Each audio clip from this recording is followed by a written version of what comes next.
car. Hello mga kababayan, this is Brian. You are watching again my vlog. For our today's short episode, as usual, daily vlog tayo guys. Wow. Parang everyday may upload. So sorry talaga guys kung hindi ako nakapag-upload ilang linggo. Napaka-busy natin sa work, napaka-busy natin sa buhay-buhay. As in, ang daming ganap, ang daming, alam mo yun, basta marami. Pero in a good way naman, so thank you Lord. So for our today's episode guys, today is March 5, alas 4 na po ng hapon. Actually, hindi naman talaga dapat ako mag-video ngayon. Ayan, yung aking washing machine ay nag-whistle na. Wala lang talaga kaming internet dito sa bahay. Kahapon wala kaming kuryente. Ngayon wala kaming internet. Hi. So anyways, okay, before anything else, if you haven't yet subscribed, and if you are new to this channel, please help me to reach 5,000 subscribers. Maraming salamat po sa lahat ng mga nagsusubscribe, sa lahat po na hindi nag-i-skip ng mga ads. Maraming salamat po. So, tara na mag-usap-usap, magtsikahan tayo about buhay dito sa Croatia. So, short lang naman to. Mga kano naman pwede natin pag-usapan. Ayan, magkakape ako ngayon. Pang-umaga kasi ako this week. 7 AM to 2 PM ang schedule ko. So, hindi ko ma-enjoy ang aking morning shift. Pag uwi ko ng bahay, walang kuryente, walang internet. And then, anyways, mahalaga, nakakapahinga tayo. So, yun na nga. Kamusta na kayo guys? Kamusta na? Kamusta na inyong mga working permits? Kamusta na inyong mga visas? Ayan. Kahapon, since di ba nga wala kaming kuryente, pumunta ako ng Old Town. I hope narinig niyo ako. Gawa ng washing machine namin. Nag-whistle na siya. So yun na nga. Pumunta pa ako ng Old Town. Chinek ko yung lagay ng Old Town. Kung nagbubukas na ba, yung mga ilang restaurants dito. Ayan.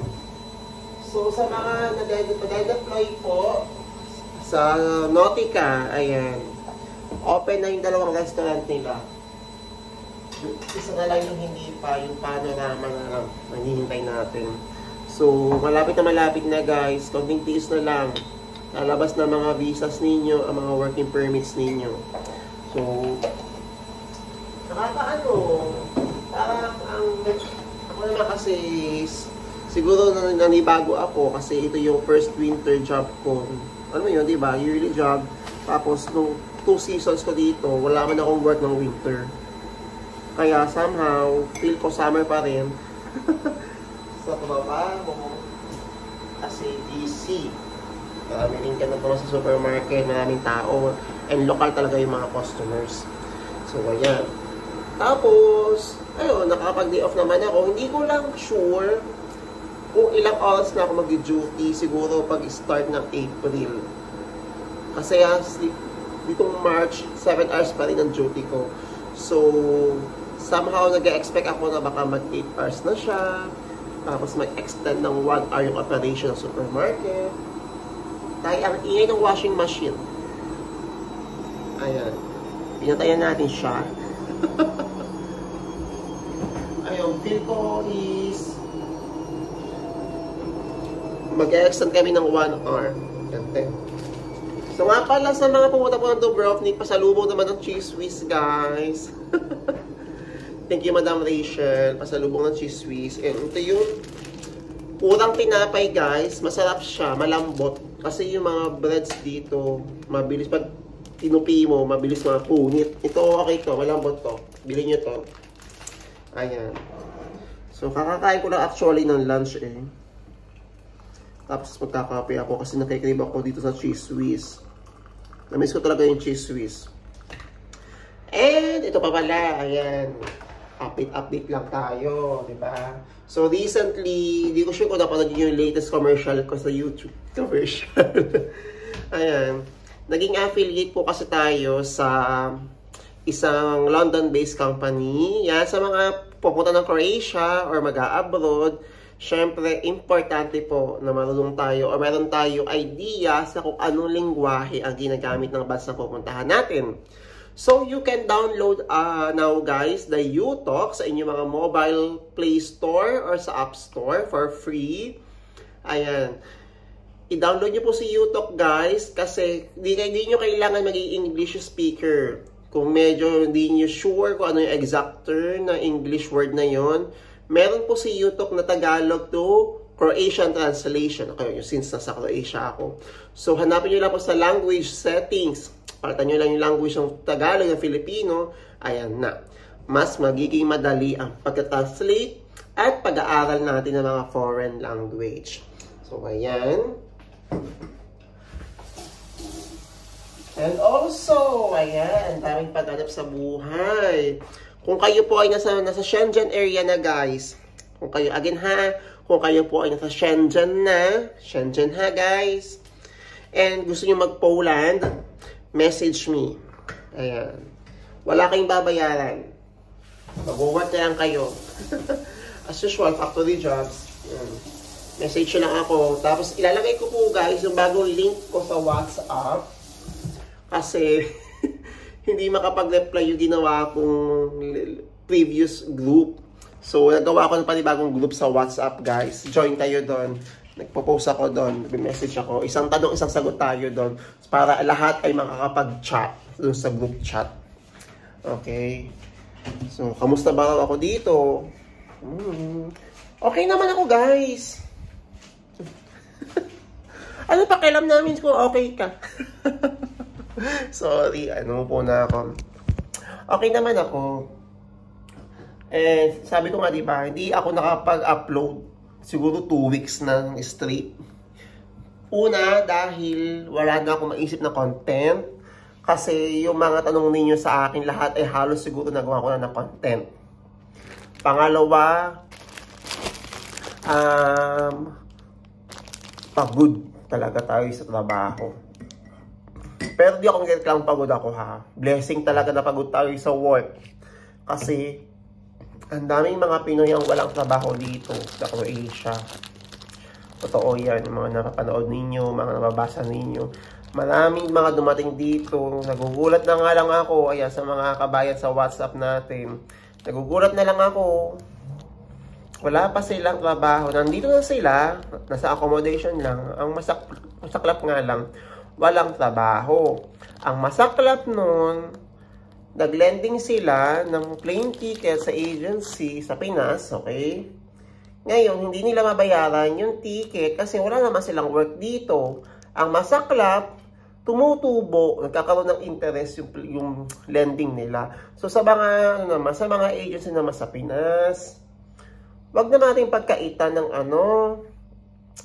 mga aplikante natin. Pangalawa rin, wag natin ipagdamot sa kanila yung mga resident ID. Karapatan po ng aplikante rin na nasa kanila yung resident ID. Paano na lang kung bigla-bigla may lumapit sa kanila na control o inspector, nagtanong ng nasaan kayong ID ninyo, ano kayo dito, turista ba kayo dito, o ano.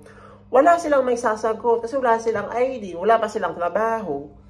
Diba? So, be fair sa mga tao natin, sa mga kabayan. Ay, naawa ako. Wala na nga silang work. Tapos, wala pang ID. May ID na sila. Nakuha na lang ng agency. Dito na ako mababanggitin ko sino. So, sana lang. Marinig po ninyo. Tulungan po natin ang ating mga aplikante na i-deploy po dito sa Croatia. Kasi ang mga yan po ay nagpunta dito para kumita. Although yun nga, diba, sinasabi ko naman kasi before, na may mga possibilities na pag dumating kayo ng winter dito, wala pa talagang trabaho. Ang mga agency kasi, ang mga working permit kasi natin guys, so once lumabas na yan, kailangan na natin i-apply ng visa, winter man or summer. Kasi kung hindi yun i-apply ng visa, mag-aantay kayo kung kailan talaga may trabaho, mawawala ng saysay lahat ng pinrasas ninyo. So, ako naman po ay pumapagitna lang. Pumapagitna lang po ako. Wala akong tinakampiyan ng kung ano man, kung sino man. Ang sana lang talaga ma-provide natin yung mga, kahit huwag na sanang mag-interest yung mga plane ticket na mga lending na yan. Kasi hindi naman ginusto ng mga aplikante na pagdating nila dito, wala silang trabaho, diba? Tapos may ID na sila, ginawa, ayaw naman ibigay. Wala na silang trabaho, wala pa silang ID. Okay? Pangalawang concern, ayan, sa mga kabayan po natin, ito naman ako naman guys, ay hindi naman ako nangingialam. Pero na-appreciate ko and somehow, nagkakaroon ako ng courage to speak for those people na nagkakaroon ng trauma sa kapwa nila kabayan. Pinanakawan, pinagsasalitaan ng masama, ginagawa ng kwento. Ayan.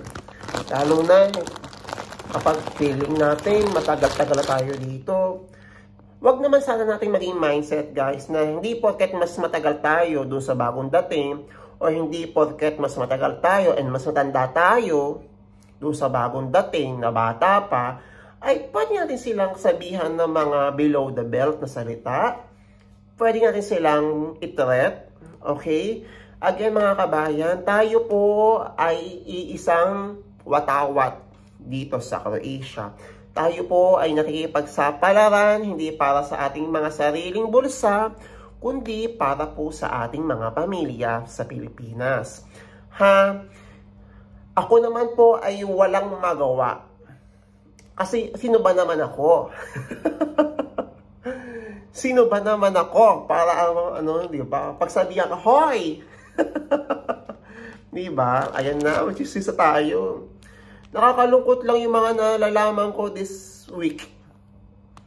Talagang kulang na lang maging maging kagawad na tayo ng Croatia ng mga Pinoy. Sumbungan ng mga reklamo sa buhay ng mga katrabaho. Yun, hindi natin maaalis talaga sa kahit saan tayo pumunta. Meron tayong may encounter na mga ganyang tao. Ang sa akin lang, wag nating bigyan ng trauma yung isang tao, lalo na alam nating bata pa, mas matagal kayo dito. Alam nyo yung feeling na kapag nag-i-start pa lang tayo, walang tayong idea. Alam nyo yung feeling na back to zero, di ba? Tapos ganun pa yung magiging treat natin sa kapwa nating Pilipino na narito sa Croatia, na ang gusto lang naman ay makapaghanap buhay para sa pamilya. So, actually, mas nagkagalit ako doon sa kabayan. Wag naman ganun kabayan na porkit matagal ka na dito, ay ganyan mo yung kabayan na bata. Wag tayo ganun. So, ito na, kakain na tayo. Para mapatigil ako. Ano pang mga sinumbong sa akin ng kabayan dito? Ayon. Yung hindi ko talaga malilimutan na sinumbong sa akin. Naghahanap ng trabaho si kabayan. Kailangan ng trabaho.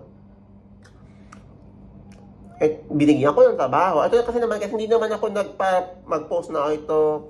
Si kuya, binigyan ko ng work, ng ganan. Kung may lumapit sa aking employer, sige, hanapan kita. Kung nag-message po sa akin, actually, binabaklit ko pa talaga yung mga messenger. Sino yung mga naghahanap ng trabaho within Croatia. Nabigyan na ng trabaho, libre ng accommodation, yearly job, may ID na. Hindi naman sobrang obvious guys. Pagka-ID, biglang lumayas. Pumunta ng ibang bansa. Lumiban sa ibang Europe. May balak po kayo lumibaan. Walang problema sa akin. Wala talaga. Magsasabi lang kayo. Kasi may mga magre-reply na naman dyan. Kasi naman po, ang liit po ng sahod. Kasi naman po, ang hirap ng trabaho. Guys, walang madaling trabaho sa Croatia, Lahat tayo nagsisimula sa mababa. Kung gusto nyo po na mataas yung sahod ninyo, kailangan syempre paghirapan natin, di ba? Sabi ko nga sa inyo, napakaraming pwedeng i-offer ng bansang to. Kailangan mo lang magtiis at kailangan mong hanapin. Maswerte yung mga ibang kababayan na first time dito, bumongga na kaagad. Bongga ang sahod, bongga accommodation, bongga ang trabaho, diba? Sana all. Pero tayong mga pangkaraniwan, tiis-tiis lang. Giginhawa rin tayo. So, hindi na nag-message sa akin si Kuya. Siguro baka nagigilty kasi tiniktok ko yan eh. Ang hindi ko na talaga matanggap yung mga ibang nagko-comment na seasonal po kasi yung mga trabaho dyan. Ang baba kasi ng sahod. Unang-una guys, alam nyo kung magkano sa sahodin ninyo bago nyo pirmahan ng kontrata. Alam nyo yung duration ng trabaho ninyo, seasonal ba o yearly. Tinanggap nyo, di ba? So, dapat doon pa lang, ready na kayo. Kasi, sa part ko walang problema. Nakakahiya lang talaga sa part ng employer na nag-asikaso ng working permits. Ang bait pa nga eh, di na nga sa siningil eh. Libre na yun, wala nang babayaran nung malis siya, di na siya hinabol. Kasi wala nang magagawa, nakaalis na. Ang gagawin natin, di ba? Ito pa, nagbigay tayo ng isang aplikante kay Madam. Nag-agree si Kabayan. Sige po, pupunta po ako dyan. Okay po, ako na po. Pinaghintay sa port, sa bus terminal si may-ari, si Amo. Si Kabayan hindi sumulpot. Nag-message sa akin si lokal, employer. Wala akong masabi guys. Nahihiya talaga ako. Alam niyo yun? Sabi ko, ako na yung humingi ng pasensya. Hindi na nag-reply sa akin si Kuya. Wala na. Hindi ko na nahagilap kung nasaan na ba siya ngayon. Sana okay lang si Kuya kung nasaan ka man. Tanong ko lang, bakit hindi mo man lang inabiso yung employer na hindi ka pala tutuloy? Which is nag-commit ka na ikaw na. Sige po. Tapos, nung meet up nyo na, hindi ka naman sumipot. Ay, grabe talaga guys. Kaya kung alamin na kung bakit ako walang mga vlog this past few weeks. Ang dami nating iniisip sa utak natin. Ang dami nating inaayos ng mga buhay.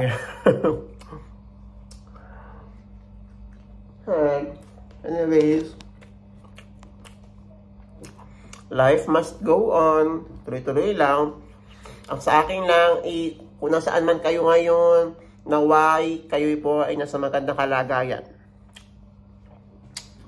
Kasi, as I'm always saying nga, diba, buhay nyo naman kasi yan. Wala po akong karapatan na pagbawalan kayo. Buhay nyo yan. And naiintindihan ko rin bakit may mga ibang taong gustong lumipat. Kasi andun yung kapalaran ng gusto nila eh. Andun yung sahod na gusto nila. Ang ano lang natin guys, na isipin natin na merong tayong sasagasaang feelings, hindi lang po ng kabahayan na tumulong, kundi ng mga lokal na tumanggap po sa inyo para magkaroon kayo ng trabaho dito.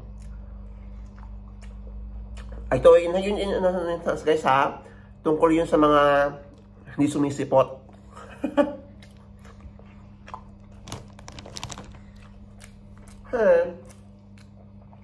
Ang daming ganap ngayon. Pero iba na yung init ng araw ngayon guys ha. Spring na kasi. Pero maulan kasi this 2 days. Maulan 2 days. Pero kapag normal na ano na, yung normal sunny day, iba na yung dapo ng araw sa balat. Nakakapaso na siya. So ayun, wala akong magawa ngayon. Walang wifi. Wala akong internet. Nagkakape lang ako. Bye. So, short vlog lang to. Inopen ko lang yung mga concerns ng mga kabayan natin na I hope, siguro, baka mayroong pwedeng makarelate, ganyan-ganyan. Basta guys, kung alam nyo po na hindi po tama ang ginagawa sa inyo, lalo na po ng inyong kapwa kabayan, wag po kayo matakot lumaban. Wag tayo matakot na porket bata tayo. Wag tayo matakot na porket bago pa lang tayo dito. Ha? Pangalawa, wag na pong idadamay ang mga clearances, ang mga pasaporte, utang na loob. Lubayan nyo ang mga dokumento ng mga kabayan. Huwag nyo nang hawakan. Ay, Diyos ko, mga kabayan, bakit ba may mga ganyang tao? Nakakalungkot, nakakalungkot. And ito, last na guys ha. Sa mga kabayan po na nasa EU, na gustong mag-Poland, message na ako. Wala kayong babayaran guys. Ayoko siyang i-recommend sa mga nasa Middle East. Kasi ayoko na kayong gumastos ng napakalaki. Ito naman po, yung pag-Poland nyo guys ay documented po yun. Huwag kayong mag-alala. Meron kayong TRC doon. Legal na kayo magkatrabaho doon. Hindi kayo TNT. Kasi na ano ko na ang daming walang trabaho dito. Naghihintay ng trabaho or ano ba nangyari. Ayan.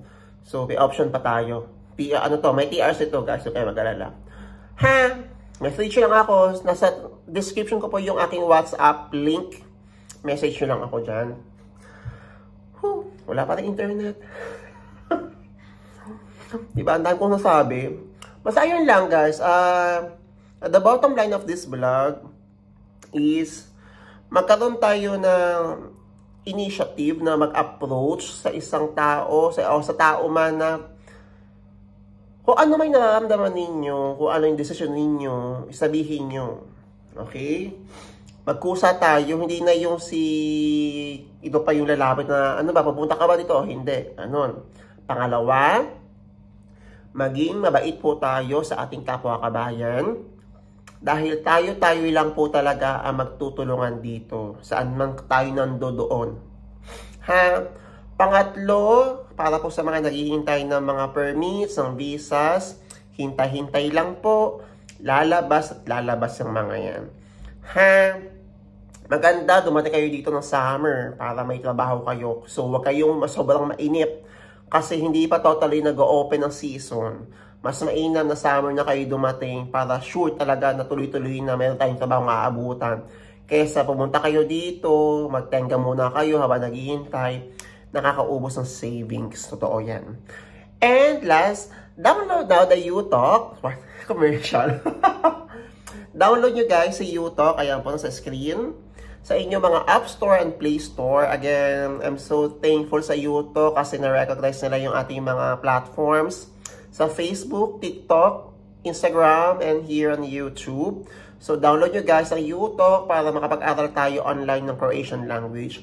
Hindi mo na kailangan gumastos, hindi mo na kailangan ng English kinemalu. Sa ating sariling wika mismo from Tagalog to Croatian, pwede na kayo matuto ng Croatian language or ng kahit anong lingwahe pa kung nasaan kayo ngayon.